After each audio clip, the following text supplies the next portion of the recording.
Mým hostem je dnes Jana Pangrácová, která se věnuje partnerským vztahům a práci s lidmi. Velmi často jsou to ženy, které jsou po náročném vztahu, jsou vyčerpané a snaží se postavit na nohy. Jano, díky, že jsi tady s námi. Ďakujem, že tu môžem byť. Ahoj. Ahoj. Jani, rád bych začal s jedním příběhem, co jsem si tu sepsal, který by nám mohl ukázat jednu z prvních situací. Žena leží večer v posteli a v hlavě si říká, ne, už mu nenapíšu, už nechci tohle znovu. Jenže jakmile přijde ticho, začne jí to drtit. Kontroluje telefon, přehrává si to, nejde spát, je jí fyzicky zle. A pak přijde jedna zpráva, jedna hezká věta a jí se uleví. A ona si řekne, co se mnou je, proč nejde prostě usnout.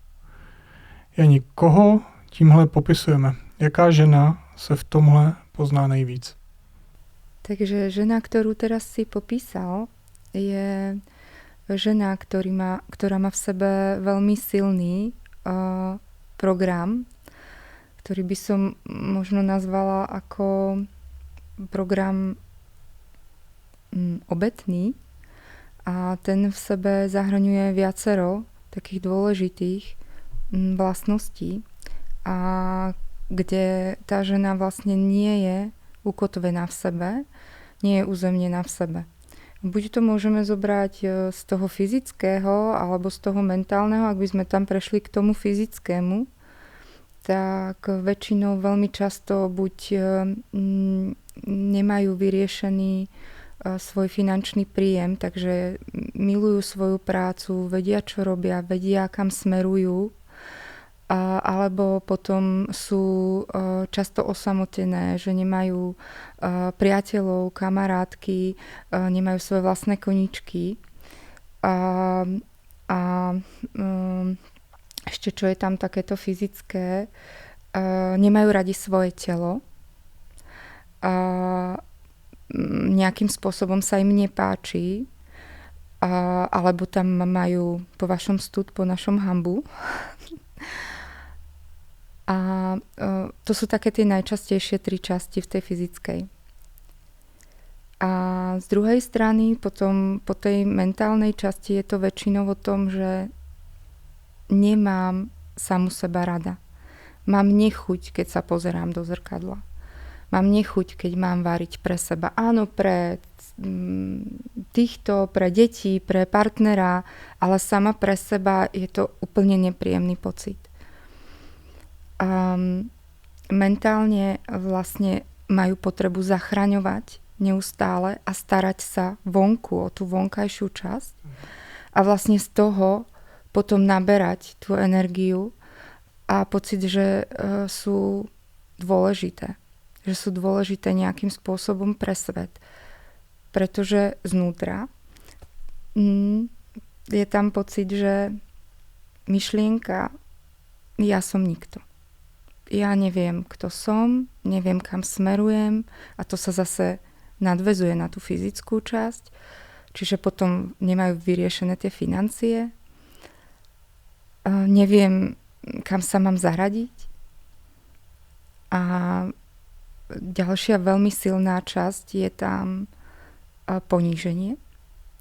Často trpia tým, že sami seba vo vnútri, v podvedomí na nejakej úrovni podhodnocujú. Čiže vnímajú tam takú tú bezcennosť a tým pádom neustále im prichádzajú takéto myšlienky. A keď to nevidia, tak to vidia potom na tom partnerovi. Takže často sa stáva, že nielen čakajú, než on napíše, ale potom on sa napríklad ozýva veľmi sporadicky, občas aj niekoľko dní sa neozve a vlastne oni vidia, že to proste nie je prirodzené tam vonku, alebo im povie niečo nepekné o nich, hej, že oblečú si nejaké tričko a on namiesto toho, aby povedal prirodzene, že toto ti asi nepasuje, tak proste povie takú poznámku, že ju to bodne. A bodne ju to pretože ona má v tom energetickom poli, v ktorom sa nachádzajú jej myšlienky a jej pocity, to podhodnocovanie a to poníženie. Čiže je tam zachraňovanie, je tam ponižovanie, je tam zrada veľmi často. A zase tá zrada videná vonku, takže často sa aj stáva, že potom ich ten partner niečím alebo niekým podvádza. A tomu sa môžeme dostať potom neskôr. A tá zrada je v skutočnosti vo vnútri, že ona sa zraďuje tým, že tam nie je pre seba. Že vlastne nežije tú lásku k sebe. Samozrejme je to tu stále rozprávané, že ako to žiť.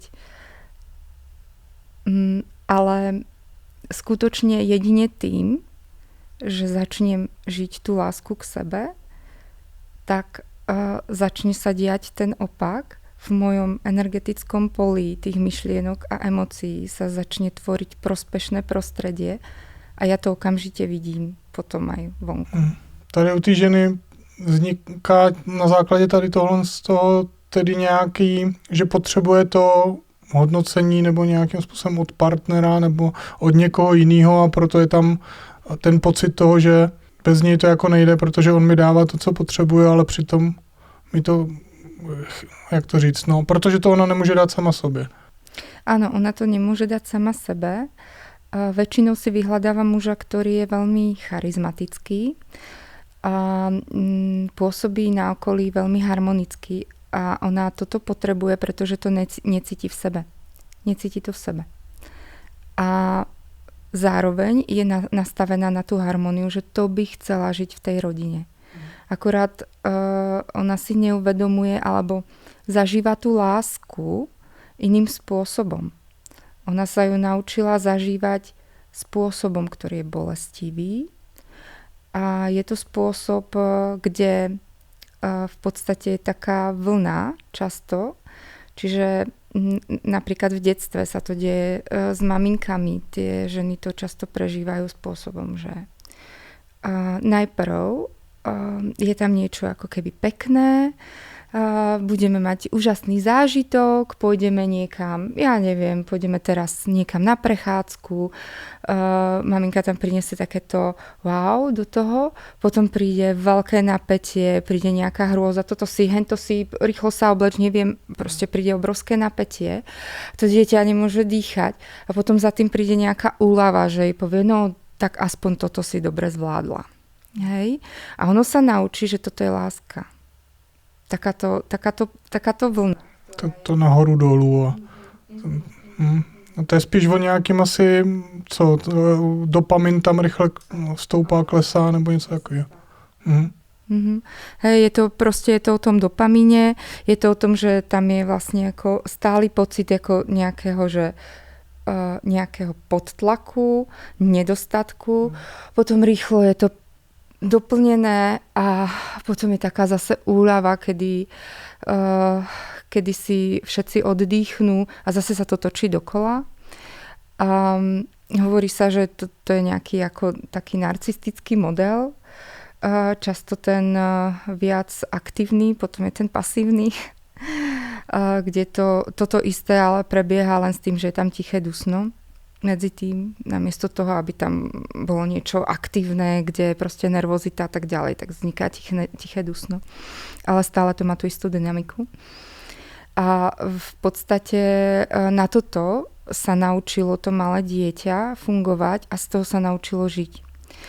A vlastne sa naučilo žiť z nejakých neprospešných pocitov a neprospešných myšlienok a nič iné nepozná.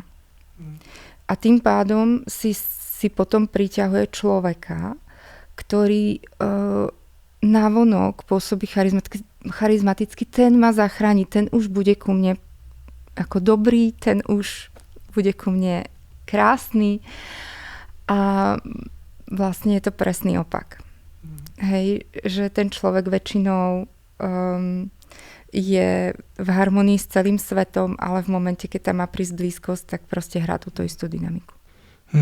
Jak ale tohle to poznat, jo? Protože já si myslím, že narcistický sklony nějaký charakterově má snad jako téměř každej, protože nikdo asi z dětství není naprosto v pořádku, jo, možná nějakých pár procent jako lidí, že jo, nebo něco takového. Ale já osobně jsem v minulém vztahu byl nazván na konci za narcistu, což mě docela šokovalo a začal jsem to jako řešit a myslím si, že to dost často lidi používají už kvůli tomu, jak teďka na internetu vlastně je hodně podobných rozhovorů, jak teďka vedeme my, který mi přijdou, že jako hodně i škatulkujou ty lidi a ženy, které se v tom vidí, tak potom oni, nebo i muži, jo, je to jedno, jako jakýkoliv pohlaví. A tohle to zaznamenají u partnera, jenom tady třeba tu jednu zmínku, tak z něj hnedka třeba udělají toho narcistu a začnou si tím odůvodňovat vlastně, že jako on za to může, protože on je narcista, že jo. Jak tohle to jako poznat jistě, že, nebo a vůbec s tím pracovat? Super, ďakujem za otázku. Ja som to na konci, myslím, teraz spomenula, že ona si pritiahne ten vzťah. A nie je dôležité možno to poznať, ako je dôležitejšie zmeniť to nastavenie v sebe.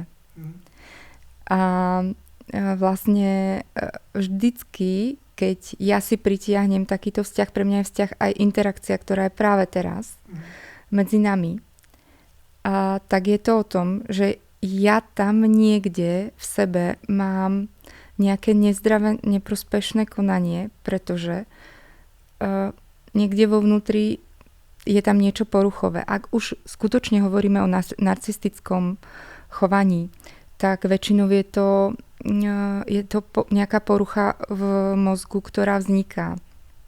A vzniká už v období prenatálu, kedy to dieťa je v brúšku. A teraz pozor, nie je to len u toho človeka, ktorý sa tak chová, ale je to aj u tej ženy, ktorá si ho pritiahne.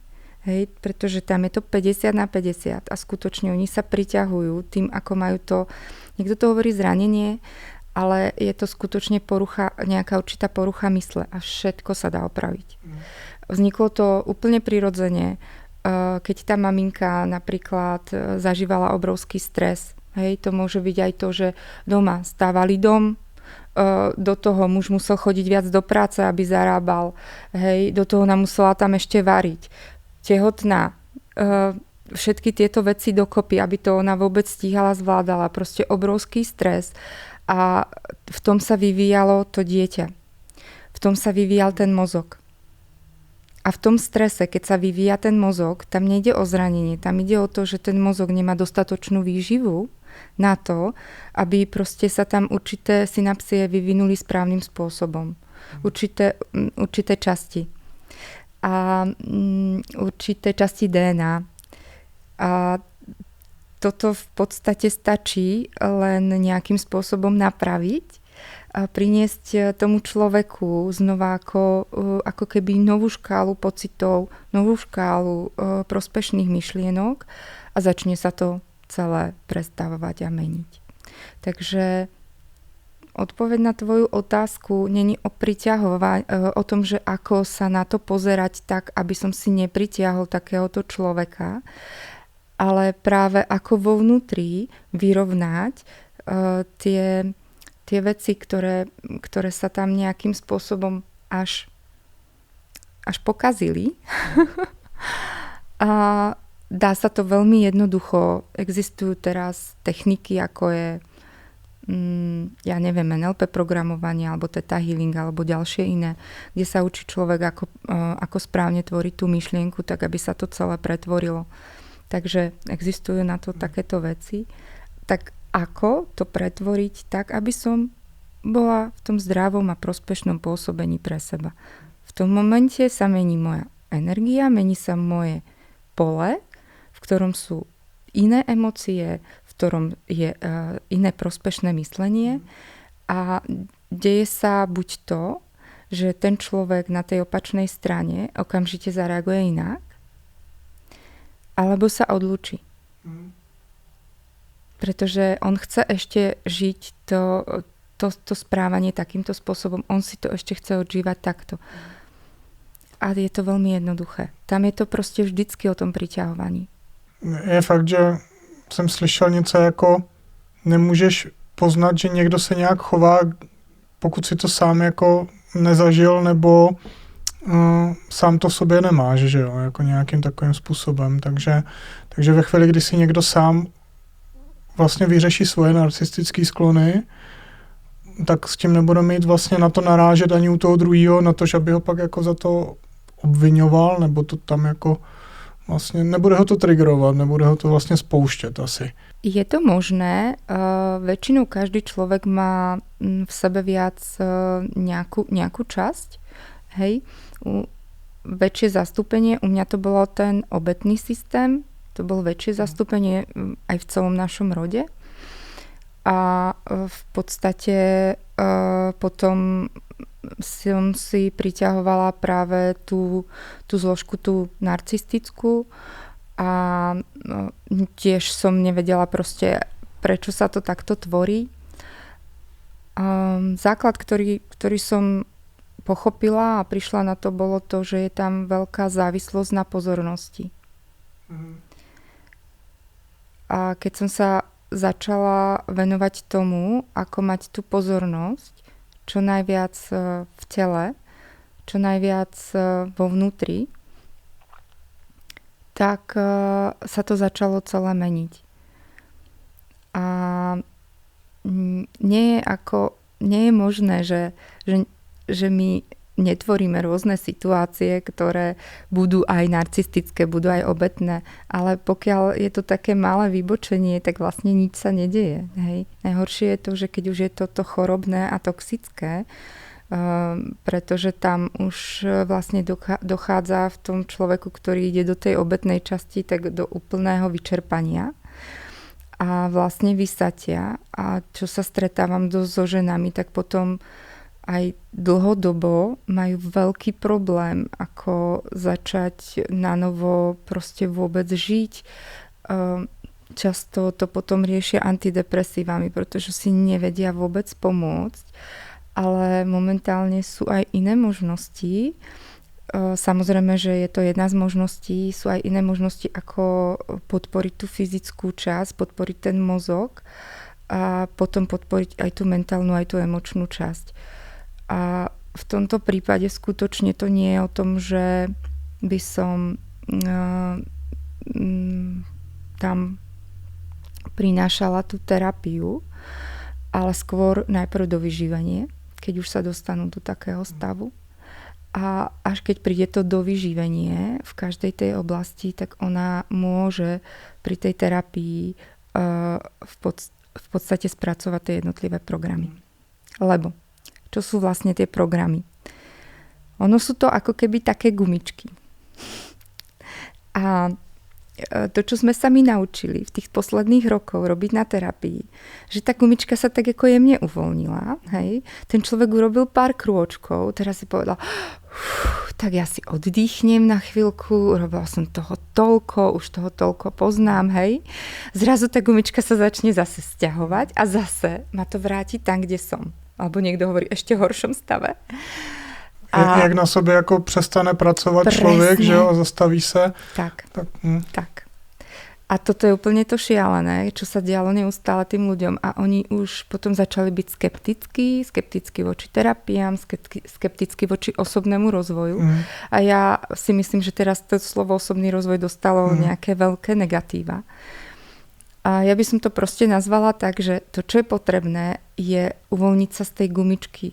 Proste ten program zrušiť a zároveň tam priniesť veľmi veľa prospešných myšlienok a prospešných pocitov. A na základe toho, že sa tam prinesie tá prospešnosť, tak ten program sa nezačne tvoriť znova. A to je jediné to, na čo som prišla. Pretože ja keď som si sadla do úplne toho najnižšieho stavu, takisto som mala to veľké poníženie a veľké odmietnutie seba, Tak som si povedala, no dobre, tak to moje energetické pole je na 97% poníženie, odmietnutie. Čo s tým? To tak môžem ako si tam hodiť slučku alebo skočiť z mosta, hej? Asi by si to řeklo hodně lidí, no. Áno, presne. Tak vlastne som sa v tom zastavila. Hovorím, no tak jediné, čo môžem urobiť, lebo už není ako keby kde, už tam bolo úplné dno, tak začať ako keby to energetické pole tvoriť úplne na novo a pomenovať presne tie programy, ktoré sú tam, ktoré proste chcem úplne zrušiť. Hej? A zameniť ich za tie zdravé. To sú väčšinou vety, ktoré sú jedno, dvojzložkové, maximálne 5 slov, zameniť za niečo iné. Hej? Poviem, hej, program, ja som mala program smútku, a totiž to tam, kde som žila, sme sa moc neusmievali. Nebolo to tam, netvorili sa žiadne žarty. A vlastne som sa naučila, že byť v smutku je úplne prirodzené. Takže ten som si menila na radosť. Hej. A bolo to pre mňa ako veľmi dôležité prinášať si tam nové myšlienky do toho, prinášať si tam nové pocity do toho a začať to tvrdo tvoriť. Akože doslova pevne tvrdo tvoriť. Tak ze stálého smutku do radosti sa asi ťažko dá, že? Áno, áno. Dostala som aj odsúdenie, že proste sa tu hrám na nejaké radosti, ale hovorím, ja som sa potrebovala doslova na to hrať. Sú ľudia, ktorí majú neustále úsmev na tvári a človek vidí na tom, že to je maska. Hej. Ja som to mala opačne. Takže pre mňa bolo nutné to nejako začať a na začiatku to možno vyzeralo úplne ako maska. Ale nejak začať som musela. Tak fake it until you make it, že? Tam to, jako u většiny věcí to podle mě tak nejde. Ať už tohle z toho, nebo když někdo něčeho chce dosáhnout, no tak začni dělat, že už to máš, abys to měl, tak, no. Tak. A vtedy netreba počúvať nikoho, kto ti hovorí, že teraz ako to fejkuješ a nie je to dobré. Proste je tam dôležité s tým rozhodnutím, krok za krokom a potom je to fakt ako nádhera. Já jsem se trošku chytl v hlavě toho, jak jsi řekla té pozornosti, že zněla jako potřebu vlastně po té pozornosti. Tak to mi přijde, že má jako mega moc lidí tady tu potřebu. I já bych řekl, že jsem to určitou dobu měl. Pak jsem, protože jsem chtěl taky trávit s tou druhou půlkou prostě hodně času a hodně jí to věnovat. A nevěnoval jsem vlastně sám sobě potom ten čas, což mě ukazovala tím, že jako, hele, věnuj se i sobě, najdi si nějaký koníček a tak. Tak to se mi jako povedlo, pak jsem si těch koníčků našel až moc zase. Jo, trošku přehnaný. Ale jak jakoby s tou pozorností nebo s tou potřebou té pozornosti vlastně pracovat, aby ten člověk tu pozornost nevyžadoval furt po okolí. Ale aby neměl vlastně takový to jako dávejte mi tu pozornost, protože já ji potřebuji a když mi ji dávat nebudete, tak bude jako problém, nebo vlastně já budu smutnej a pak to budu vyčítat a já nevím co všechno. Jak s tím pracovat? Potreba po pozornosti vonku je vždy spojená s tým, že niekde vo vnútri nemám naplnenie. Je tam nedostatok. A veľmi dobre sa to spoznáva tým, že keď si povieme, že aký máme pocit a akú máme teraz potrebu. Hej, keď sme napríklad partneri, tak hej, keď má niekto obrovskú potrebu, ja neviem, neustále po milovaní, tak sa v tom zastaviť, že kde je tam ešte nedosytenosť a kde je to prirodzené práve teraz, že je to niečo moje, v čom sa rád hrám, vyžívam. Takže v podstate tá pozornosť vždy, keď je smerovaná von, tak je to o tom, že niekde je také prázdne miesto, ktoré je nedosytené. Je to taká, teraz ma napadlo slovo nezdravá prázdnota. Ona je často, je tam chlad, alebo je tam bolesť. Alebo cítime tam úplne takú veľkú dieru, ktorá je proste nedosytená. Niekto až tak. A dá sa s tým krásne pracovať, ale pozornosť ako taká nám stále bude niekde unikať, lebo my stále proste v tom strede naplno nie sme. Zatiaľ to kolektívne vedomie na to není pripravené, takže minimálne keď sa napájame na svoj zdroj, na svoje vedomie, tak väčšinou sme spojení aj s tým kolektívnym vedomím. A áno, sú ľudia, ktorí žijú v horách, ktorí tam sú veľmi pevne ukotvení, ale keď žijeme v tej spoločnosti, tak sa to deje úplne prirodzené, že tá pozornosť nám uniká. A ja mám na to taký krásny príklad. Ja mám jedného takého úžasného učiteľa a nebudem ho teraz spomínať. A ukazoval raz ukážku ohľadne masáže. Zavolal si jednu zo žien, že či mu môže robiť asistenciu. A ona si tam ako tak pred neho proste lahla, samozrejme. A teraz on začal rozprávať jeden príbeh. A za ním začal rozprávať druhý. A potom tretí. A prešla 3/4 hodina. A potom na konci sa ako pozeral, aha, tak to necháme po večeri. A na tej večeri ona prišla za ním a hovorí, že mala nepríjemné pocity. Že vlastne sa jej nevenovala, že on povedal to, že bude robiť ukážku na nej a ona vlastne tú ukážku nedostala, že tam tak ako nevedela, čo s tým. A on povedal jedno slovo. Pozornosť. A nebola tam žiadna vina. A vlastne tá pozornosť u každého niekam inám smerovala.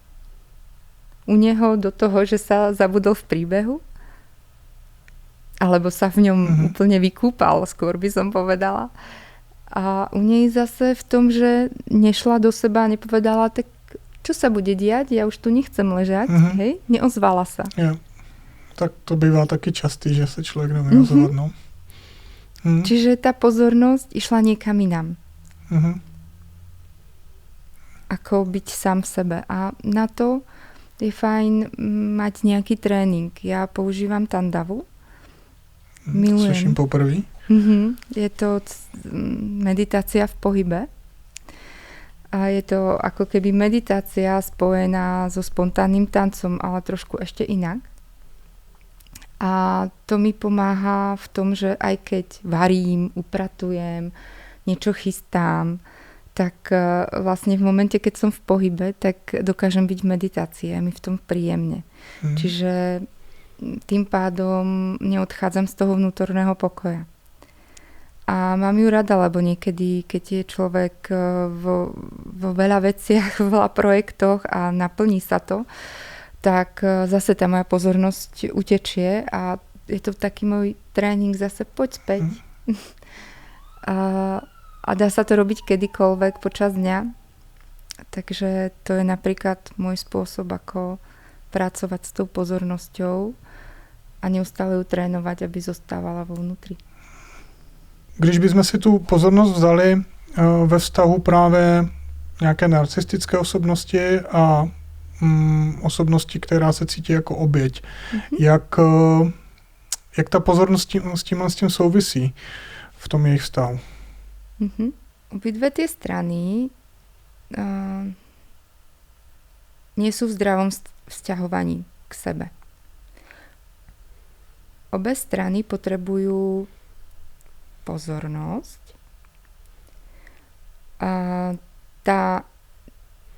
Pretože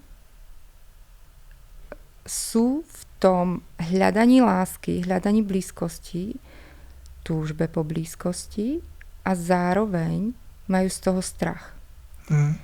Tá narcistická časť si to viac menej nechce priznať, ale je tam tiež. A čo sa týka tej pozornosti, tak oni keď sa spoja v tomto bode, tak vlastne vzniká závislostná väzba a v tom momente si začínajú ubližovať. A vtedy je potrebné to čím skôr rozpojiť a učiť sa mať tú pozornosť, ja v sebe, ty v sebe a takto tvoriť ten vzťah. Mm-hmm. Tím rozpojit nemyslíš, jako, že se nutně musí rozejít ti dva, ale co tím myslíš, jako, jak to můžou tým, udělat? Že keď sme takto, tak my nemôžeme chodiť raz, je nám v tom ako zle. Hej? Ako zároveň sme nejakým spôsobom spojení, to je super. Hej? Ale akým? Hej, veľmi ťažkopádnym. Je nám v tom veľmi ťažko a cítime obrovský úbytok energie na obidvoch stranách. Keď sme takto rozpojení, tak my môžeme tvoriť rôzne kreácie, môžeme poskočiť, hej. Medzi nami sa môže vytvárať krásna energia. A môžeme tvoriť naozaj to, že 1 plus 1 sú 3. Hej. A zároveň sme slobodní a zároveň sme pri sebe. Zároveň sme spolu. A teda tá pozornosť potom ide znútra von. Veľmi jednoducho. Jak? Já si to nějak neumím úplně jako představit, no. Dá sa to učiť. Je také jednoduché cvičenie, že si napríklad sadnete oproti sebe so zavretými očami a vnímate, ako napríklad cirkuluje len dých vo vašom tele. Čiže nádych, keď to zoberieme úplne najjednoduchšie, že nádych ide dole cez hrudník až do brucha, až ku glonovej kosti a výdych znova prechádza späť hore a vydychuje sa nosom. Hej, keď sme to zobrali jednoducho, dá sa robiť aj nejaký okruh a dá sa prepájať potom so zemou a so svojím vyšším ja. Keby sme to zobrali iba toto, to znamená, ja dávam pozornosť priamo do tela, priamo do dychu, priamo do svojho vlastného zvuku. A v momente, keď vnímam, že som s tým spojený v tom tele, tak skúsim otvoriť oči a urobiť to isté, lenže vnímam ten nádych, ako sa mi to všetko zväčšuje a ten výdych, ako to vychádza a pozerám sa do očí tomu druhému. Je jedno, či ich má zavreté alebo otvorené. On ide tú istú vec oproti mne. Čiže napríklad takto to trénovať. A potom znamená to, že tá pozornosť ide znú von. Jo, něco takového jsem dělal na tantrickém workshopu. Tam jsme to trénovali. Řekl bych, problém je to potom dělat jako pravidelně, nebo to nějak jako zasadit, nevím, do běžného dne, nebo... V bežnom dni tí partneri, tak či tak, ako som hovorila, že je potrebné vymeniť programy, nastaviť prospešné myslenie.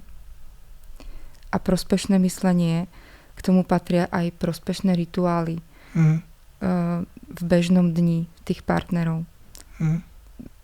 Pre mňa je to ako jedna dôležitá súčasť, ktorá sa môže tvoriť neustále a neustále sa vyvíjať rôznym spôsobom. A toto je jedno z toho. Hej. Ako ďalšia vec je, že proste keď si povedia, že nemáme čas sa stretnúť, pomilovať, alebo nemáme čas proste na dotyky, je to o tom, že či chceme tvoriť ten prospešný vzťah, alebo nechceme. Takže ja si myslím, že keď chceme, tak tie 2-3 minúty sa dajú nájsť počas dňa. A vieme si urobiť ten tréning s kýmkoľvek iným. A sú potom ešte ďalšie iné cvičenia, kde môžem túto pozornosť trénovať. Ja keď som bola v úplne tom najhoršom stave, kedy ten mozog bol veľmi, veľmi ako rozbitý doslova, tak ja som si to trénovala pri stromoch. Pretože stromy samé o sebe sú napojené na vertikálnu os, nie na tú horizontálnu. Majú to tak prirodzene dané.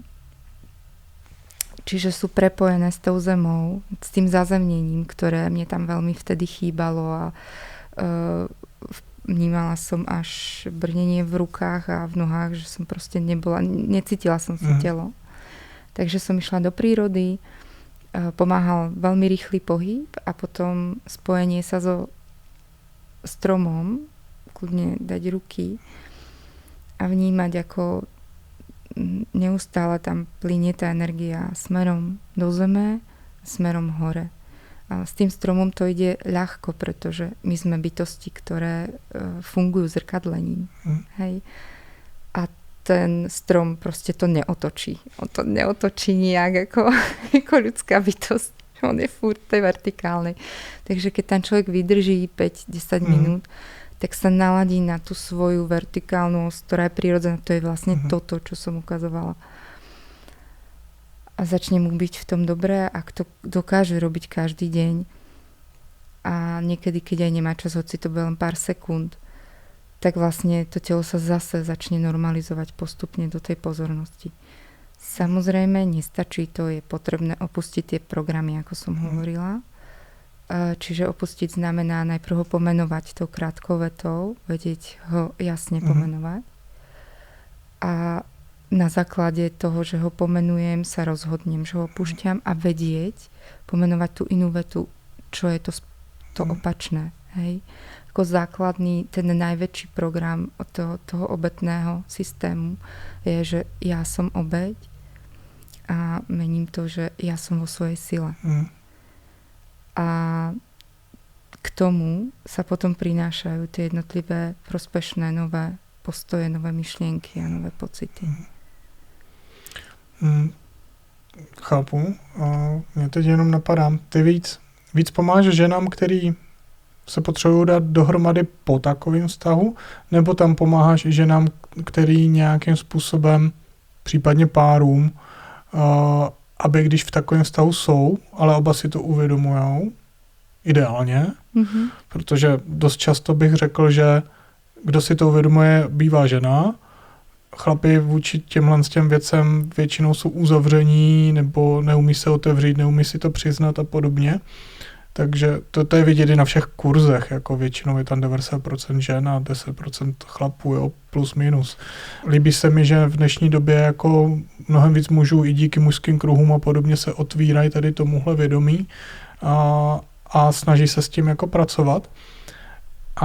Ale jak s tím má jako většina žen si to nějakým způsobem uvědomí a mají teda toho chlapa, co si to neuvědomuje a neumí to jako začít s tím něco dělat. Co s tím, když je to jako takovýhle a jak to vůbec říct třeba ty druhé straně, aby se hnedka neuzavřel, nebloknul. Jo, my chlapi máme většinou v sobě díky dětství nějakou nedostatečnost a jakýkoliv poukázání tady na to nás okamžitě jako triggeruje a zasekne, takže co bys jako poradila v tomhle tom, ať už ženám nebo opačne? Nevenujem sa len ženám, venujem sa aj párom. Práve teraz pracujem asi s 3 veľmi aktívne. A ja som veľmi rada za to, že chcú ísť do tej individuálnej práce. A samozrejme u každého je to inak. To znamená, že napríklad ženách príde 2-krát muž, za ten čas muž príde iba raz. A je to úplne v poriadku. A čo by som k tomu povedala? Ak žena nevie dostať muža k tomu, aby prišiel na terapiu, tak to väčšinou vyriešime jedným sedením. Je to presne o tom, že on reaguje na nejaké jej presvedčenie, kde ona tam má, že to nie je možné. V momente, keď tam má, je to možné, nemá tam ten strach, tak ten muž proste príde bez problémov. Takže to je jedno sedenie a proste ten muž príde a môže použiť úplne tie isté slova. Je to úplne jedno. Takže žena podvědomě blokuje muže, ano. aby on jako šel. Áno. My si to vytvárame. To je to naše energetické pole. Čiže my si to vytvárame. Ešte na začiatku som to trošičku málo popísala, ale tým, ako ja mám v tom energetickom poli okolo seba určité myšlienky a určité pocity. A v tomto prípade je to myšlienka, on by tam nikdy nešiel. Tak, on mi to ukáže. Ja. Čiže ja ho fakt môžem vnímať ako niečo, čo tam v tom poli sa nachádza. Hej? A hlavne tie partnery, pretože oni tam chcú zažívať medzi sebou blízko, si to ukazujú veľmi silne. A keď uvoľním túto myšlienku, tak zase sa potom deje to, že buď ten partner už potom reaguje, vieš čo, ale ja ťa ani nemilujem a skutočne ako poďme z toho preč, alebo nemá problém, pretože ona tam nemá nejaký odpor, čím by to blokovala. Povie proste tú jednoduchú vec, že máme medzi sebou problém, máme. Nevychádza nám to, máme tam nejaké odpory, poďme skúsiť ísť do toho, ale už tým, ako ona tam nemá tú myšlienku, on by tam do toho nešiel, tak on tam pôjde. Prečo nie? Povie, tak to ja to vyskúšam. A áno, venujem sa párom, mám to veľmi rada. A zrovna teraz pred 3 dňami som bola pozrieť krásne miminko alebo babetko po našom, ktoré sa narodilo 1.1. A krásneho chlapčeka. A to babetko vzniklo presne takže pred rokom. A prišli ešte za mnou a za môjim bývalým partnerom. A boli u nás na 8-hodinovke s tým, že tá žena chcela odísť do vzťahu. A po 5 rokov, mala to tak aj predtým, tu už mali dievčatko a už to len chcela ako keby potvrdiť. Tak, zobrala toho muža, ktorý bol proste odpojený, ešte ani nerozprával po slovensky, čiže nebol zo Slovenska. A proste chcela ako keby, aby sa to ukončilo, ideálne na terapii. No a jak prišla, tak v podstate sa v nej uvoľnil obrovský blok, kde bolo veľké odmietnutie seba, veľký strach z určitých vecí. Jemu to otvorilo srdce. O 2 mesiace otehotnili. Takže začali zažívať úplne inú dynamiku.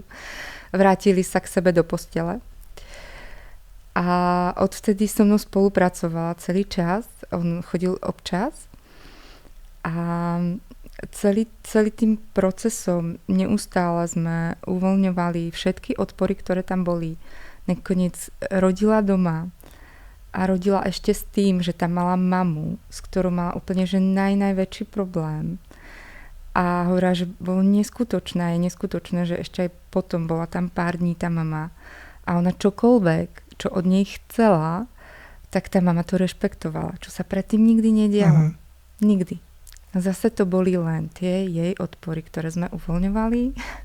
Čiže odporové myšlienky, a myšlienky toho, že to nie je možné, to sa nedá, tá mama to má takto.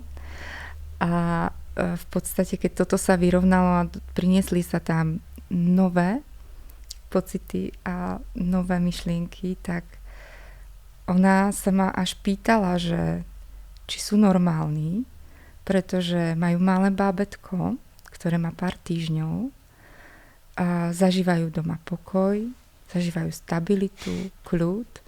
Dievčatko, ktoré má okolo 4 rokov, vôbec nežiali. Ja hovorím, no nič, si zazemnená, si zastabilizovaná a vlastne sa ti deje presne to, čo by sa malo deť v každej rodine. Ona hovorí, no ale ja také kamošky nemám. Tak sa môžu teba inšpirovať. Hej.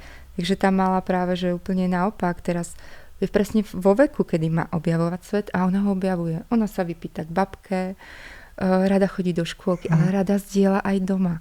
Rada zdieľa aj s tým chlapčekom, aj s tou maminkou, aj s tatínkom. Rada si to rozdelí. Hej.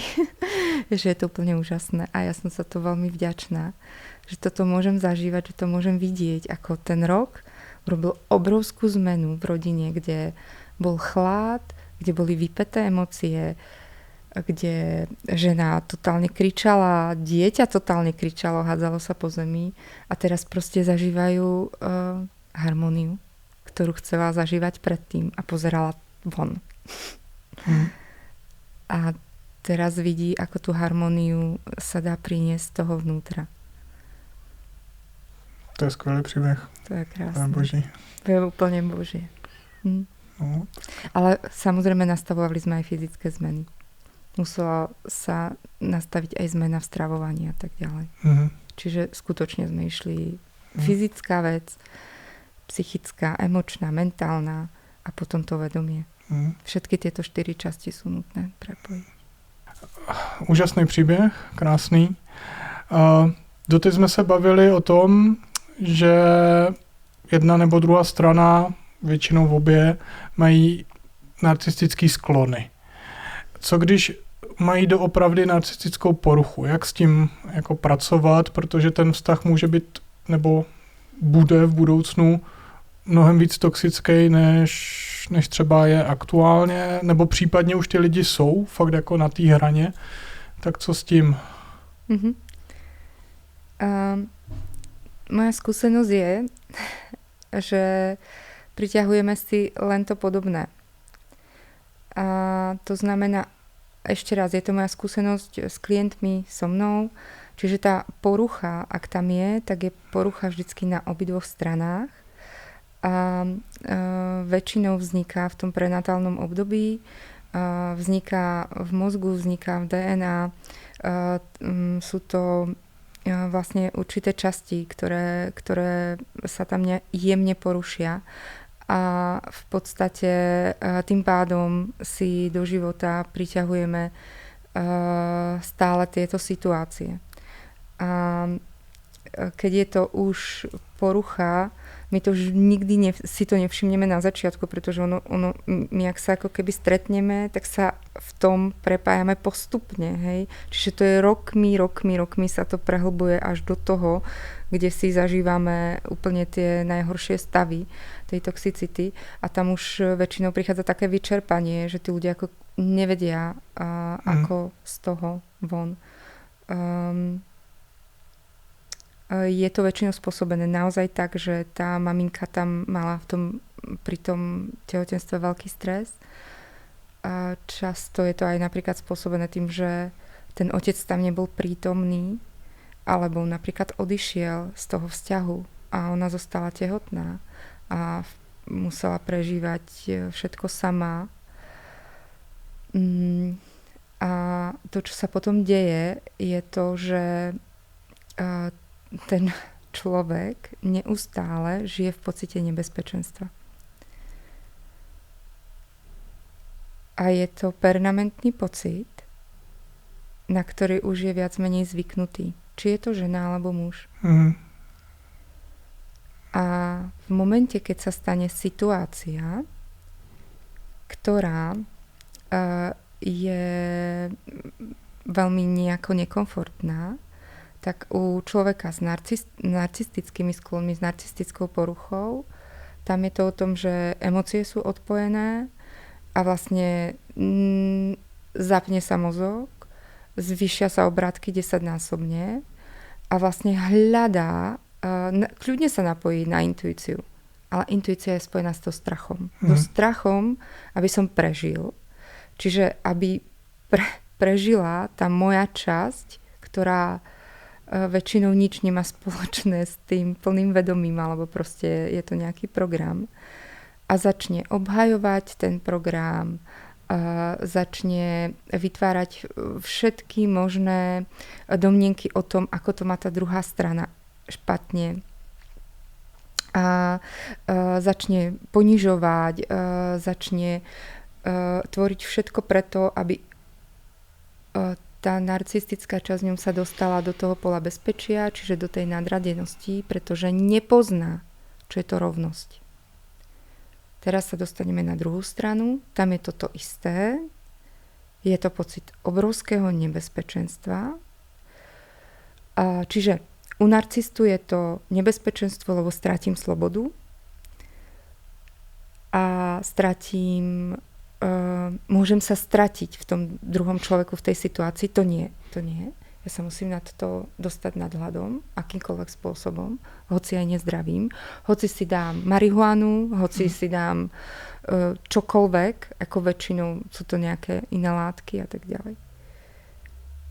Druhá strana, veľký pocit nebezpečenstva, strach zo samoty a straty, pretože tá druhá strana zase není zazemnená buď finančne, buď nejakým, čo tam môže byť, finančne, pracovne, nedokáže si predstaviť žiť sama, nedokáže si to predstaviť, pretože bola zvyknutá deti, hej, manžel a zrazu samotá, umriem, je tam pocit rozpadu u tej obetnej strany, že keď budem sám v samote, tak sa rozpadnem a tento pocit skutočne zažívajú a utekajú tí ľudia potom do toho, že proste stále musia s niekým byť, ideálne s tým partnerom. A vlastne je to obrovský tlak. Toto tvorí obrovský tlak. Tá žena ani nemusí tlačiť, nemusí ani rozprávať, ale práve tento obrovský pocit tej straty a z toho strachu, z tej samoty vytvára tento tlak a vlastne obidvaja sa dostávajú do patových situácií. A v tomto žijú. A v tomto sa to dostáva do obrovských toxicitných situácií. Akýchkoľvek. Hej? Či to je na psychickej úrovni, či to je na fyzickej úrovni, či to je kričanie, či to je tiché dusno, čokoľvek. Hej? Lebo proste neustále tam zažívajú tie pocity nebezpečenstva. A keď to otočíme, keď sa stanovia tie programy, ktoré sú tam, stanoví sa to poškodenie, ktoré tam vzniklo, fyzicky sa doplní nejaké dovyživenie. Skutočne sú to určité látky, napríklad 3-omega mastné kyseliny, určité vitamíny, ale zase aké 3-omega, takže o tom sa tiež treba potom niekedy pobaviť. A vlastne sa dovyživí mozog a začne sa potom dovyživovať tá emočná, mentálna časť, ale práve tým preprogramovávaním, tak sa začne diať to, že reakcia je iná. Ja sa cítim v bezpečí. Hoci tu je takáto napätá situácia, ja sa cítim v bezpečí. A keď sa cítim v bezpečí, tak čo, narcistická časť nemusí zdvíhať svoj nadhľad, nemusí proste okamžite zdvíhať tú mentálnu zložku. Tá druhá časť, ona zdvíha väčšinou emočnú zložku. Hej. A v podstate tam kľud. Vzniká v tom partnerstve permanentný pokoj. Na začiatku sa toho ako pozerajú, že čo to vlastne je. Môže to takto fungovať? Hej. Nestali sme sa nejakými robotmi, alebo čo to vlastne je. Takže vzniká tam ten pokoj a na základe toho pokoja potom dokážu komunikovať aj v tých situáciách, ktoré sú ako nejakým spôsobom vypäté. Úplne inak. Začínajú tam prinášať myšlienky dôvery, čo nikdy neexistovalo predtým. A začínajú hľadať obidvaja, ako je to možné, ako sa to dá, ako sa dá v tom tvoriť prospešne. Čiže už nevzniká to, že teraz je situácia, tuto je obrovský prepad a zase sa ako aspoň vynoríme, super, ale je situácia, dobre, my sa o nej porozprávame a my na to nadstavíme. Čiže vlastne vytvoríme k tomu zdravý základ okamžite. Aha, tuto sa stalo toto, tak toto doplníme, hej. Ja neviem, napríklad vo financiách nevedia si rady, nevedia, ako to prepojiť stala sa nejaká situácia, kde to ako nedopadlo dobre, ale ešte to není ten prepad. Hej? Oni sa o tom porozprávajú a okamžite tam príde taký návrh, že tuto to môžeme urobiť týmto spôsobom, obidvaja sa v tom cítia dobre a urobia nadstavbu. Čiže vlastne stávajú. Už to nie sú prepady. A ak tak veľmi, veľmi maličké. Není tam energetický, emočný, mentálny prepad. I ta forma, jak ty jsi říkala, jedna jako oběti, tak to je taky furt narcistická část, jakože oběť a pak je narcistická část ta, kde má odpojený ty emoce a jde to do hlavy, nebo je to, jsou to dvě rozdílné věci? Sú to dve rozdielne veci, ale vlastne je to isté zranenie. Jo. Takže Každý a oba dva mají třeba obojí? Jako? Každý sa rozhodol ísť inou cestou. Jeden sa rozhodol ísť v cestou dokonalosti. To je v podstate tá narcistická časť. A jeden sa rozhodol ísť cestou rebela. Hej, to je tá obetná časť. A vlastne obetná časť často hovorí, ale ja som úprimná, ja vlastne tu dávam to srdce a ten stôl. Ja vlastne všetko komunikujem. Ale komunikujem to v veľkej temnote, v takom tom hej, že to ide dolu, tú energiu to sťahuje. V podstate vlastne tá obetná časť tam nedokáže mať ten nadhľad. Ona je prepojená s ťažkými emóciami a tie ťažké emócie sú v každom jednom slove. Hej? Čiže tam sa zväčší ešte tá ťažoba tých emócií a zase u toho narcistu sa zväčší tá ťažoba tej mysle. Ťažoba. Môže to byť aj kvázi ako keby ľahkosť. A môže sa to u niekoho ako střídať? Môže sa to aj striedať, záleží koľko percent čoho máme. A väčšinou mám tú skúsenosť, že vždycky niečo prevláda a to druhé je ako druhoradé. Hej? A môže to byť aj takých cica 50/50 a tam je veľmi rozpoltená tá bytosť, takže je tam nejakým spôsobom rozpoltená tá osobnosť. Potom sa s tým pracuje ešte trošku inak. Čiže musí sa s každou tou osobnosťou trochu inak pracovať, keď je to tak pol na pol. Hej? Zväčša je to proste tak 60-70 versus 30. Když si tohle z toho žena či muž uvědomují, ať už jednu nebo druhou stranu, co je pro ně první krok, jak z toho, jak s tím začít pracovat? Můžou udělat něco prvního, krom toho dýchání, a to jsme se bavili o pozornosti, jako první krok, který je ještě nevede hnedka k terapeutovi, co můžou udělat? Prvé, čo môžu urobiť, je porozumieť, že to ich energetické pole myšlienok a emócií, ktoré majú, im tvorí tie najbližšie situácie, ktoré zažívajú.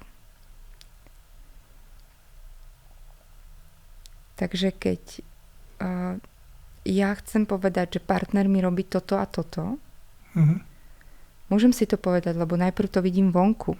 Tak je to prirodzené. Je to tak dané. Tuto proste na tejto zemi. Aha, takže ja keď toto vidím vonku, a mňa sa to dotýka. Keď sa ma to nedotýka, je to super. Keď sa mňa to dotýka, tak kde v tom energetickom poli myšlienok a pocitov fungujem, je tam niečo neprospešné. Ale to málo kdy niekto dokáže sám identifikovať asi. Ale niekto áno. Niekto áno. Ľudia veľmi pozorujú samých seba. Momentálne už majú za sebou veľa podcastov, majú za seba veľa workshopov. Takže skúšajú to aj sami. Čiže vždycky sa pozrieť na to, že aký je pod tým môj pocit a potreba. To sú tie základné veci. Takže ona sa chová takto a takto, on sa chová takto a takto. Mne sa to nepáči Čiže nepáči sa mi, to znamená to, že ja napríklad cítim frustráciu, pod tou frustráciou cítim smutok, pod tým smutkom cítim bezmoc. Čo by som potrebovala? Potrebovala by som cítiť svoju moc? To je taky dobrý, jako proč cítím tohle a takhle vlastně něco jako 5 proč, jak se říká, tak jako by takhle vlastně docházet do ty hloubky, že? Ešte si na sebe udělat čas, aby to človek udělal. Je to aj fajn, keď si to medzi sebou takto povedia, lebo v tom momente, keď je niečo videné, tak sa to odpojí. Neznamená to, že sa vyrieši program, ale uvoľní sa tá situácia. A keď už viem potom, ako pracovať s emóciami, lebo toto učím tiež ľudí a učím ich, ako nielen ako zostávať, aby tam boli, lebo často tí ľudia to nevedia pochopiť. Nevedia pochopiť, že zostávať, aby tam boli. No tak čo, tak budem teraz plakať a som v ľútosti. Že tá ľútosť je tu. A my sa potrebujeme dostať dovnútra. Hej? Spoznávať tie základné emócie. Keď sa naučia, keď zistia, ako chutí, vonia, ako rozbíja telo, ako ničí, ako zviera, ako rozpada emócia, poníženia, zrady, pocitu nebezpečenstva alebo bezmoci, ako vlastne vchutí v tom tele, takisto aj ľútosť. Vtedy neplačem, vtedy sa nevstekám, vtedy proste len som s tým, pozorujem to. Na začiatku je to náročný proces, ale čo sa deje potom, je to, že keď spoznám tie základné emócie, aj tie nepríjemné, aj tie príjemné, tak ja vlastne už dokážem na to potom o mnoho lepšie reagovať. Už len keď to prichádza, už len keď viem automaticky, čo to so mnou robí, zistujem veľmi často, že si sám sebe ubližujem a vlastne ja to práve, že nechcem. Takže ja potom sa ľahko učím k tomu, k čomu sme vyzývaní často, že poď a zmeň tú emóciu. Poď a zmeň ten pocit. Nebuď s tom. Ale najprv ho musím spoznať. Nie je možné, bez toho, aby sme to uchopili, úplne. Nie je možné to meniť. Potom, keď to robíme bez toho, aby sme to plne uchopili, tak sa dejú vnútorné rozvraty. Veľmi často v mysli. Takže určite naučiť sa nielen to prečo, naučiť sa aj ako spoznávať tie emócie, ako s nimi pracovať, ako spoznávať tie myšlienkové procesy, ako s nimi pracovať a potom to už len skúšať v tom partnerstve. Skúšať v partnerstve už to prospešné pre seba a pre ten vzťah. A začít to zkoušet může být dost náročný, když už člověk jakoby je neustále v něčem, že jo, a teďka to přerušit, jako uvědomit si najednou v tom, protože já jsem tu knihu nečet, ale líbil se mi ten název pro to emoční batoh, který už je svým způsobem jako fakt úplně plnej a pak tě triggeruje jako úplně cokoliv, ať už se to toho dotkne trošičku nebo hodně a teďka jako zastavit se v tom a uvědomit si ty věci, tak už jenom to, že si člověk tím projde a uvědomí si předtím, tak ho to asi mu to pomůže, jako se nespouštět tak rychle, nebo... Tam áno, pomôže a je potom nutné s niekým sa naučiť skutočne alebo priniesť niekoho do života, ktorý mu pomôže zmeniť tie najväčšie programy a potom už je to inak. Ako my, jak by som to povedala, sme ľudské bytosti a my skutočne si zrkadlíme tie veci. Hej. No. Čiže stane sa jednému z milióna, že sám pochopí a príde k tomu osvieteniu. Ale väčšinou je to tak, že si to zrkadlíme od niekoho iného a takisto aj ja by som vedela namaľovať všetky tieto steny, ale určite niekto namaľovať a urobiť dizajn, určite niekto, pre koho je to totálne, že to miluje, tak to urobí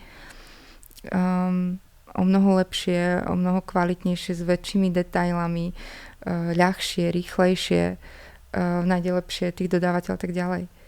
Čiže inšpirovať sa od tých, ktorí to vedia, keď sa to chcem naučiť, aspoň v tej základovej forme, a nechať si pomôcť. Jako ja fakt neurobím stôl drevený, ktorý proste bude mať určitú funkčnosť, ale idem si ho kúpiť od toho, kto to vie. A áno, ja tam chcem zachovať tú funkčnosť. Často aj viem, akú presne funkčnosť má mať.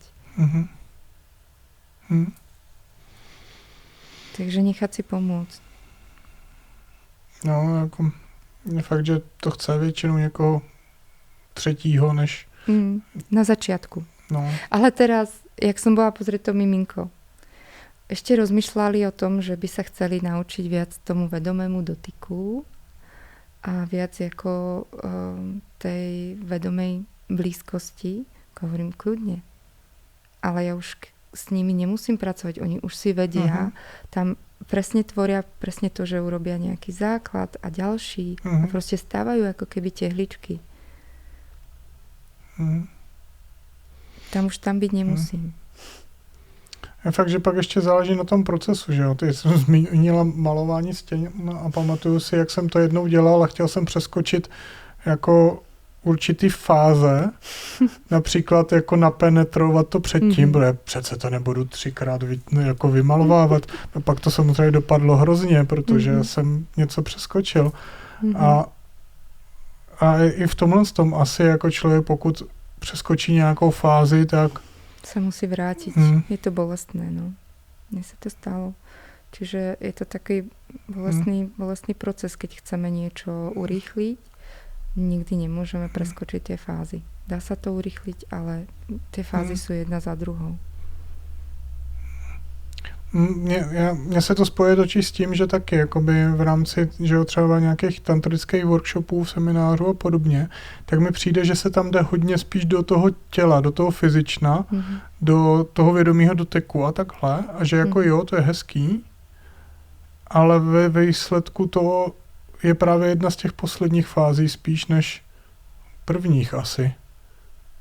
Jako v rámci nějakého toho dát se dohromady.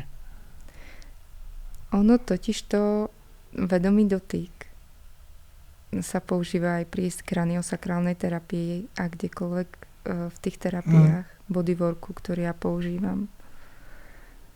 A vlastne on otvára a prináša na povrch a to, čo nechceme vidieť. No a otázka je, či tí ľudia to dokážu ustať. Väčšinou na tých tantrických workshopoch sa neučia základné spôsoby, ako to potom ustať. A potom z toho vznikajú tie prúsery. Pretože sa otvorí niečo a teraz niečo v jednom a ten druhý to nevie ustať, nevie ako zostávať v tom, lebo aj jeho sa to dotýka, samozrejme. Prečo sa o to dotýka? Lebo sa našli dvaja a vždycky teda moja skúsenosť je, že nájdu sa 50/50. A keď skutočne ten jednu časť vyrieši, tak u toho druhého to preskočí. A niekedy to preskočí fakt srandovným spôsobom, že padne, ja neviem, do potoka, alebo to sa mi tiež stalo. ale preskočí to. Hej. Ak to je u jedného vyriešené a stále sú spolu, tak sa to vyrieši aj u toho druhého okamžite. Nemusí na to byť absolútne nič. Ale ako v tom momente si ustať, keď sa otvorí jedna bolesť a tomu druhému to ťuká na jeho, tak potrebujú sa naučiť najprv tie spôsoby, ako pracovať s tými pocitmi, ako pracovať s tými myšlienkami. V tejto tantre, ktorá tu je, sa to väčšinou neučí. No. Jo, tohle je příliš fyzická, přitom je to z tantrického světa tak 5% toho, co tantra jako znamená. No. Takže s tím souhlasím. Pochopil jsem, že se stává častěji, že se potkají dva, teda, kteří jsou 50/50 stejně porouchaní, když to řeknu takhle. Asi málo kdy jako zdravý člověk si přitáhne někoho, kdo vlastně kdo taky není zdravý, dá sa říct, nebo... Keď sa to stane, tak väčšinou ten zdravý okamžite vie povedať, vieš čo, ďalej nebudeme pokračovať, je to pre mňa takto v poriadku a keď ešte ten druhý na ňo ako keby atakuje, že poďme do toho, tak on vie jasne komunikovať, prečo to má takto a pritom zároveň nezraňuje toho druhého človeka.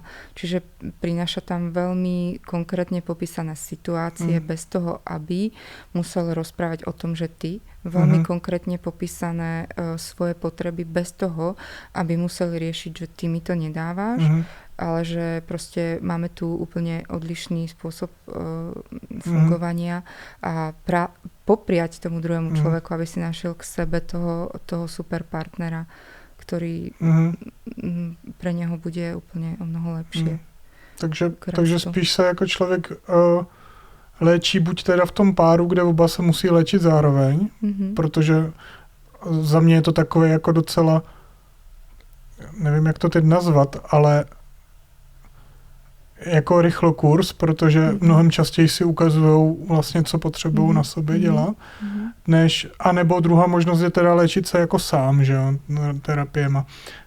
Co ti přijde jako lepší? Jakože přestat to a vyřešit to ve dvou, nebo jako solo?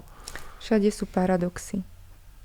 Hej, aj keď som solo, a poviem si, že vyrieším si to sám. Veľmi často tí ľudia tam nevyriešia ten strach z toho, že sa stratia v druhom človeku. Nemajú ako to vyriešiť, pretože sa nestýkajú s druhým človekom. Čiže to je jedna veľká časť. Čiže on si povie, že ja si všetko doprajem, ja všetko zvládnem, ja sa mám vlastne dobré, hej. Ale v podstate určité strachy sa tam nemajú ako keby prejaviť a ako keby doliečiť. A to je napríklad tá strata v tom druhom partnerovi, toho vedomia samého seba. A zase na tej druhej strane je to, že môžu sa neustále zacyklovať v tom liečení a neprejdú do tej druhej fáze, kde to namiesto liečenia vzniká podpora, zdieľanie a dôvera. Tam už není to liečenie. Tam už je to len, že sa stávajú tie tehličky. A vlastne sa môžu zacykliť to v neustálom spôsobe liečenia. Takže Takže rozchod není úplně řešení, protože můžu si být jistý, že s dalším partnerem to vlastně pravděpodobně budu zažívat úplně stejně. Áno, určité veci, ktoré nie sú doliečené, tak zase úplne stejne. Čo by som zase povedala na tej druhej strane, ak medzi partnermi nie je ja ťa milujem, tak je dôležité sa rozísť. Hej? Pretože tam potom není možné, aby sa to začalo pretvárať, aj keď sú s nejakým terapeutom. Ten terapeut tam potrebuje priniesť tak tie situácie, aby prišlo z ich vnútra práve to, čo tam je. Hej? Čiže nie, že zvonku áno, ale že znútra tam príde to nie, nemilujem ťa. Alebo áno, milujem ťa. A ak to tam je, áno, milujem ťa na obidvoch stranách, tak skutočne je možné prejsť do toho stavu, kedy je tam podpora. Jak člověk si může být jistý, že to miluj tě je opravdu miluj tě a není to jenom nějaká závislost, nevím, na tom traumatu, nebo nevím, jak bych to teď popsal. Jestli jako si to nenalhává jenom třeba, nebo jakože to tam fakt je jako fakt miluj tě, i přesto, že se tady několik let hádáme, není to dobrý, není to toxický, ale stejně jako vím, že tě miluju, i když už je potom těžký to hlavou odůvodnit, proč, že jo, když je tam hodně toho špatného, tak... Väčšinou, keď prichádzajú nejaké vypäté situácie alebo niečo a potom prichádza ten taký kľud vnútorný, tak vtedy, keď sa tam pýtam sám seba, že som v takom... keď prejde tá vlna, tá typická vlna a potom príde tam taký kľud. A keď sa tam spýtam v tom kľude sám seba. Ja to riešim na terapiách, že privádzam tých ľudí k rôznym situáciám, ktoré sú im nekomfortné často. A hoci sú veľmi jemné, pôsobia obrovsky nekomfortne. Napríklad pri tej žene, o ktorej som hovorila, že má teraz druhé bábätko, tak to bolo len to, že sa mala dotýkať jemne prstom svojho muža. To bola pre ňu obrovská nekonformita v tom momente. A vlastne z nej liezlo všetko, to napätie, všetko to nechuť, všetko to proste odtekalo to preč. A našla tam potom pod týmto, že ja ťa milujem, len tie odpory boli obrovské. Hej. Ak sa dostávajú tí ľudia do týchto ako stavov, že sú v podstate v takomto nulovom bode, tak v tom bode sa opýtať. No, tak moje zkušenost je, že když se dva chytnou, pohádají, ze sebe všechno vyplijou, že jo, tak potom ten klid tam většinou jako dojde, a nebo takový to jako rozchod, který člověk nemyslel vážně, tak stejně ti v tu chvíli jako spadne kámen ze srdce třeba, nebo něco, protože zmizí určitý třeba očekávání, nebo něco v tomhle smyslu. Tak tam pak nastává ten klid a najednou si člověk uvědomí, ale já se rozcházet nechci, protože tu osobu miluju, že jo. To by mohlo být asi ono. Mohlo. Iba, že väčšinou tam potom vzniká ten kolobeh, že sa stále liečia namiesto toho, aby prešli do tej podpory. Hej, a na to potrebujú skutočne každý ideálne zo pár individuálnych sedení, aby si spracovali tie svoje vlastné programy a vlastne našli to prospešné myslenie pre ten vzťah. U každého je to trošku inak. Je to isté zranenie na opačnej strane, čiže u každého je to trošku inak. Dobře. Co by ani člověk, který je teda, oba dva si ukazují a zrcadlí si ty svý problémy, je tam něco, co by mohl ten člověk udělat, aby pomohl jako tomu druhému, nebo je to prostě jenom o něm? No. A je to proste jenom o ňom. Čo môže urobiť v tom momente, keď sú v zaciklení, v tom toxickom, tak ten, kto je viac ako pri tom vedomí, není v tých ilúziách ponorený, tak určite môže navrhnúť to, aby každý sa začal trošku viac venovať tomu vnútornému stavu. A stavu tam, kde mám nízku sebaúctu, tam, kde mám nízku sebahodnotu, tam, kde mám nízku sebadôveru, začať sa tomu venovať akýmkoľvek spôsobom. Pretože keď toto navýšim, keď k tomuto priniesiem väčšie, dajme tomu uzdravenie, tak v podstate ja potom, keď mám sebaúctu zdravú voči sebe, tak dokážem priniesť úctu a podporu do toho partnerstva.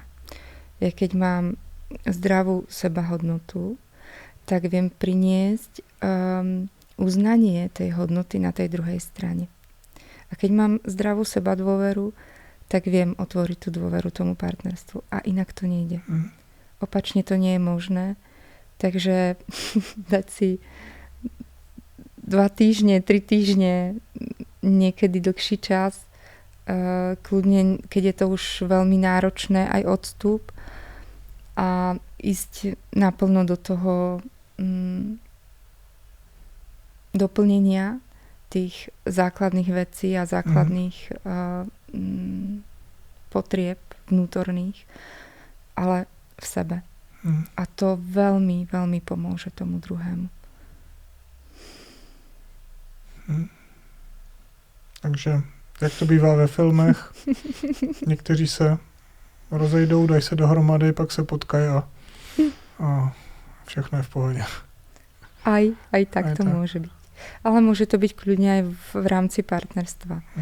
Je to o tom, ako to zvládnu. Či už je ten vzťah veľmi vyčerpaný, energeticky, či už sa veľmi ako nedovyživili, ale presne opačne vybrali tú energiu, alebo či ešte to je možné aj v rámci toho partnerstva. To sa vždy ukáže. Pak tam ještě asi může být, že jo, potom znovu zhledání a tak ten strach, co když to sklouzne zpátky ale to znamená, že to nemají vyřešený furt, když mají tenhle strach, že? Áno. Tam proste si povedať, dať si tú finančnú injekciu do toho, povedať si, že robím to hlavne pre seba, pretože to mi zostane, to je plné, ktoré mi to mi zostane či pre tento vzťah, či pre iný vzťah, či pre prácu, či pre hojnosť. Takže prečo do toho neinvestovať ten čas a nejaké možno prostriedky, lebo niekedy sú to podcasty, niekedy sú to online workshopy pre tých ľudí, niekedy niekto má rád naživo terapie a tak ďalej. Já myslím, Jani, že jsme to vzali snad ze všech různých směrů.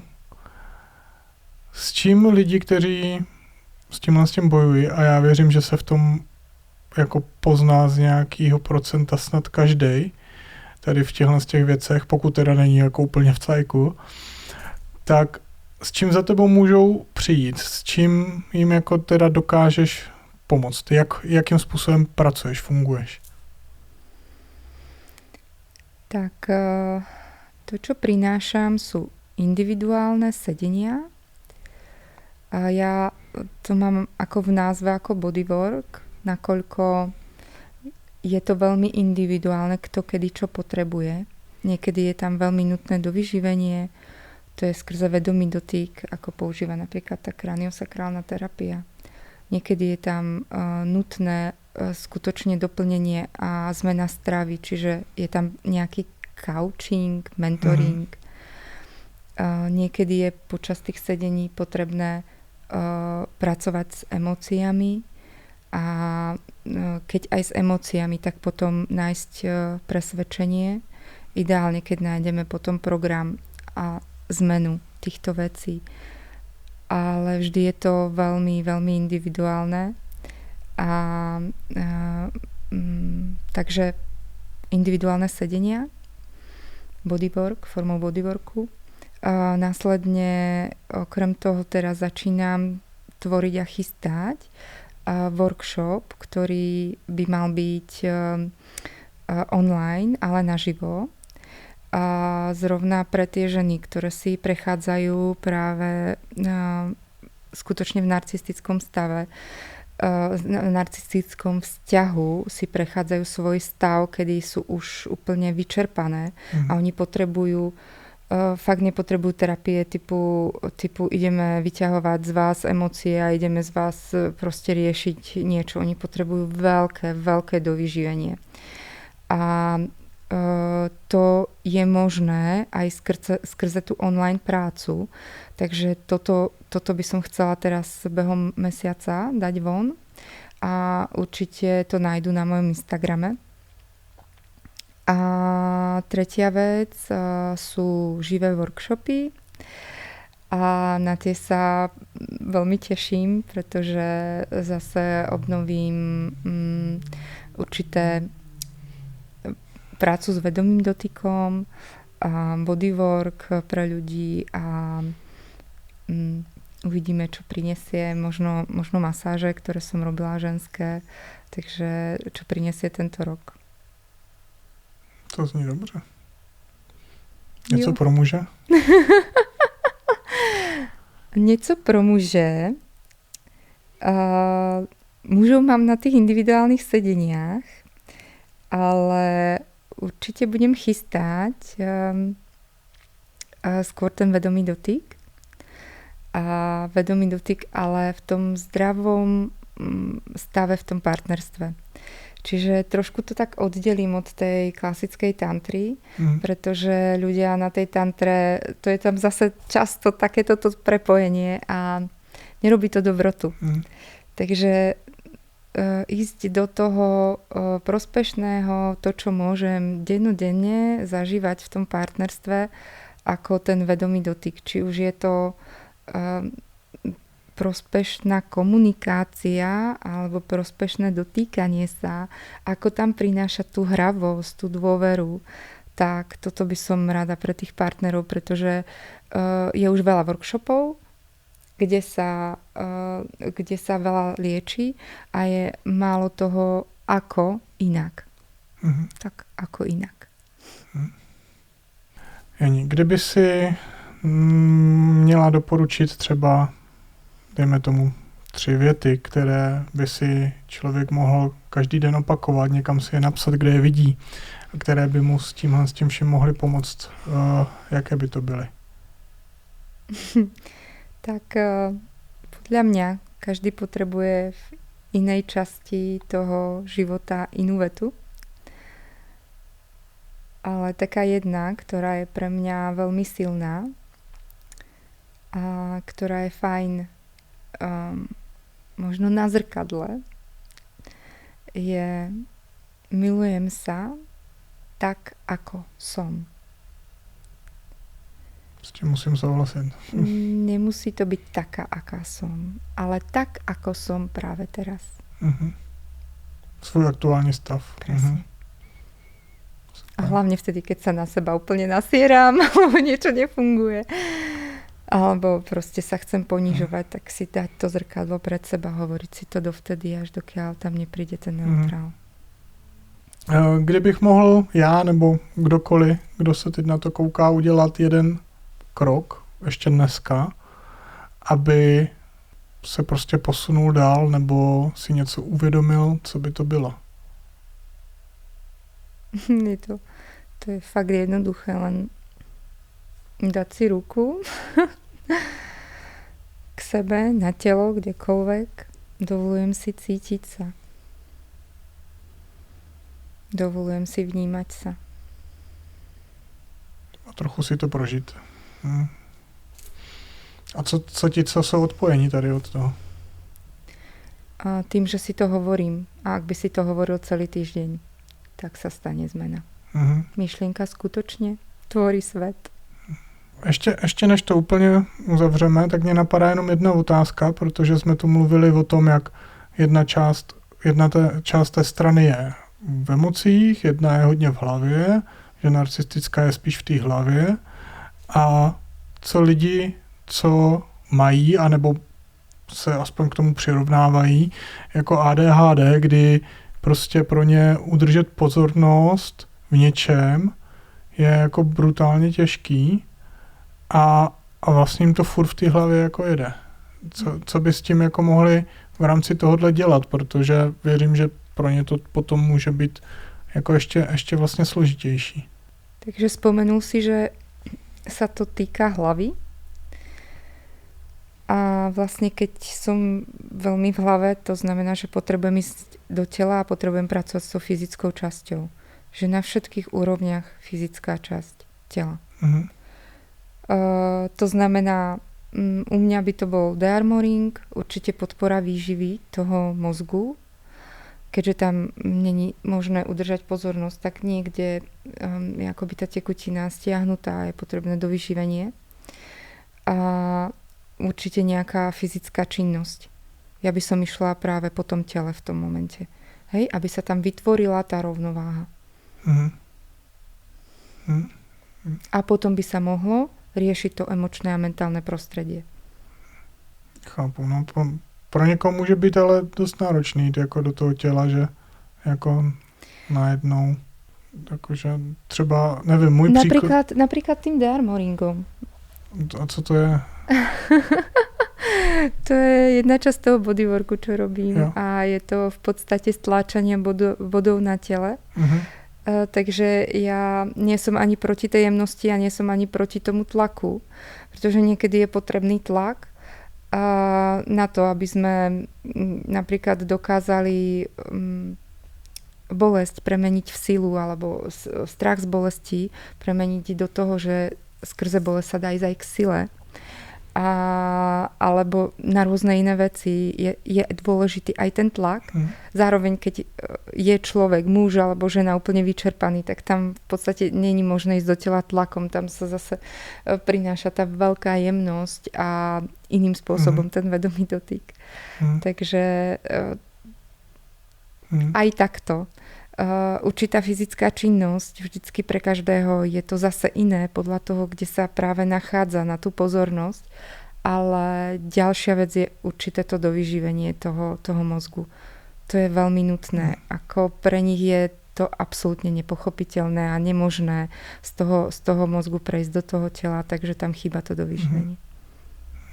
Když je někdo jako odpojený od těch emocí a od toho těla dlouhodobě, je hlavně v té hlavě, nemůže jakoby ten přístup najednou k tomuhle pro něj být jako až jakože nezvladatelný, jakože že se to najednou odemkne a teď ho zahltí ty emoce, který, já nevím, třeba tolik neznal, nebo... Nemusí. Môže to ísť veľmi postupne a pomaly. Nemusí to tak byť. A vlastne je to presne o tom, že nakoľko on si dovolí zvládať tú intenzitu, tak natoľko sa mu to bude postupne otvárať. Väčšinou je to tak, že tí ľudia, ktorým sa to takto veľmi rozšíri po tej terapii, tak oni už sú zvyknutí na tú nejakú veľkú intenzitu a ja potom vlastne ich učím, ako sa nerozlievať v tých emóciách a ako práve, že veľmi vedome k ním pristupovať. Takže nemám až takú skúsenosť, že teraz sa otvorí Pandorina skrinka a ja neviem, čo s ňou. Veľa ľudí práve, že v tých emóciách už veľmi dlho pretrvávajú, keď sa im tam otvárajú tie ešte väčšie Pandorine skrinky, práve že nevedia, ako s nimi byť zdravým spôsobom. A môže sa stať, keď som veľmi v hlave, že sa dostanem do veľmi ťažkej apatie, ale zase do vyživenia mozgu. A to urobí veľkú časť práce. Super. Je ještě něco, co by si chtěla třeba i do téhle kamery vzkázat přímo posluchačům, posluchačkám? Čo by som chcela? Keď už nič nepomáha, tak pomáha sa modliť.